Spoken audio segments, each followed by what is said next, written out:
সংখ্যাটির মোট গুণনীয়কের সংখ্যা হলো, আচ্ছা 144 আছে এখানে।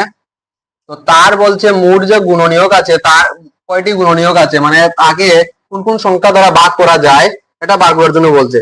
তো আমরা যদি 144কে 1 দিয়ে ভাগ করতে পারবো প্রথমেই, তারপর পারবো 2 দিয়ে, পারবো 2 দিয়ে করলে কত হবে 72, এটা সবাই জানি। 3 দিয়ে করলে 3 4 12, আর এদিকে 2 10 24, মানে 3 8 24 48। 4 দিয়ে কি যাবে, হ্যাঁ 4 দিয়েও যাবে, 3 4 12, আর এখানে আবার 2 10 24 হবে।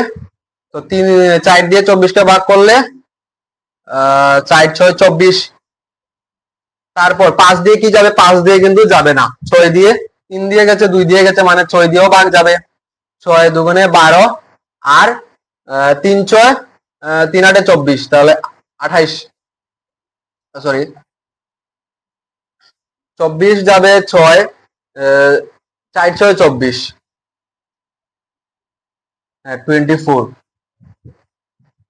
তো 4 6 24-এর 4 হাতে আছে 2, 6 দুগুণে 12, হ্যাঁ ঠিক আছে। এখন 7 দিয়ে কি যাবে, 7 দিয়ে কিন্তু যাবে না। 8 দিয়ে কি যাবে, 8 দিয়ে 8 দিয়ে যাবে। 8 দিয়ে 8 একে 8 একবার যাবে, তাহলে থাকবে 6 6 10 4 64, মানে 8 8 64, এটা হয়ে যাবে। 9 দিয়ে কি যাবে, 2 দিয়ে গেছে 3 দিয়ে গেছে 6 দিয়ে গেছে, 9 দিয়েও যাবে। 9 দিয়ে গেলে 9 একবার, 9 একে 9 থাকবে 54, তাহলে 6 নং 54 আমরা জানি। তারপর 10 দিয়ে যাবে না। 11 দিয়ে কি যাবে, 11 দিয়েও যাবে না।